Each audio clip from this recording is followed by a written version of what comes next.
Well, National Pretzel Day is this Thursday, but we are celebrating early. Today, we're recognizing America's love of the knotted treat by making our own pretzels. That's right. This morning, we have our own pretzel-making expert, Joe Russo from the Philly Pretzel Factory. Good morning. Good morning. Good morning. Thanks for having us. So all the way from Belmore, yes, Long Island. Yep. That's right, because we don't want to think he came in from Philadelphia for this. We made you to WCBS. Yay, that's this so morning. nice. Love it. Love it, love it, love it. So tell us a little bit about, you're a New York City firefighter. I am, yep, up in the Bronx by Yankee Stadium. What house? What's it? Ladder 49 and engine 68. Okay, awesome. How did you get into this business? Well, as a kid, I always wanted to be a fireman and a baker. So my mother says I'm living the dream right now. Actually, I'm doing both. I always wanted to be one since I was 4, and I always wanted to be a baker. So now I'm getting right into those two fields. Yeah, and we opened the Belmore location about 3 years ago, and we're opening another one in Massapequa Park in a couple of weeks. I wanted to shoot for National Pretzel Day because it would have been great. We hand out 1 free pretzel per guest that come in, and every first 100 customers get 1 free pretzel card, and they get a pretzel free for the whole month of May. Oh, wow. Every day, yeah. Now, you actually brought some pretzel-making stuff for us. What do you call it? Yeah, dough. There we go. Yeah, we did. So we twist fresh every morning, and we start about an hour and a half before we open the doors for business. And it's real simple. They do say that women get it a lot easier than can I do it on men here? because it's all on the wrist. So what we do, we stretch a little bit, twist around, oh my come goodness. around, that was tie fast. into it, and we set it like that. And then we'll dip it in a little water. And it comes out like that. Oh, wow. You know what? You have to do that twist really quick again because that was so fast. My pretzel does not look like a pretzel. We go like this, flip around. Flip it around. And then come over. This is so not so good, but sad. we did travel from around. Yeah, hold on. There we go. Yeah. There we go. Yeah, there you go. And then we just smack them down. We pull it a little thin, and look.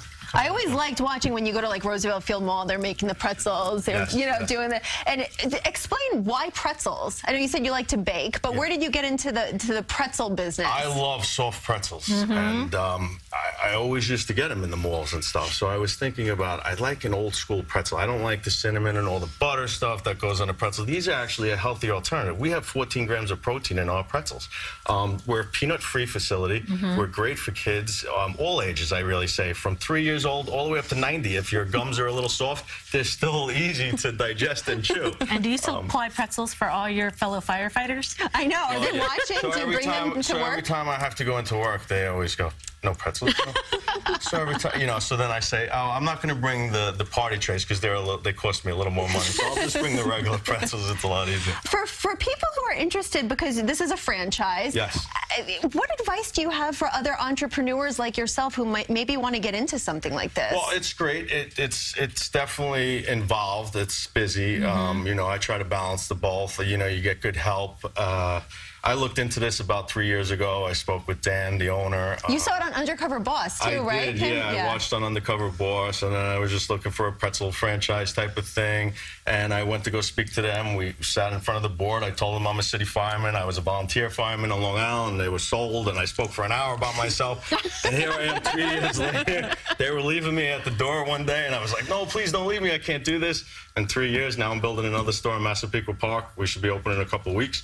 And, yeah, I'd like to spread across Long Island with that, see how much I can do. Right, and then maybe you might come into Manhattan or something. Manhattan, definitely. We already signed for 25 locations coming on Manhattan, I heard. Really? They're going to spread across Philly Pretzel Factory. Yeah, Philly Pretzel, yeah. All right. Amazing. This is really good. I would be like 1,000,000 pounds heavier if I worked with you. Thank you, Joe. We really appreciate you coming in. That's right. So April 26th is National Pretzel Day. Okay, coming up this Thursday, Vanessa's coming too. Anything you want to say about the forecast really quick before we go? Yeah, so there's the Yankee game today. Sure, there'll be lots of pretzel eating going on there. It's going to be beautiful, but not quite seasonable yet. We're talking temperatures close to 60, lots of sunshine today, a little warmer tomorrow. All right.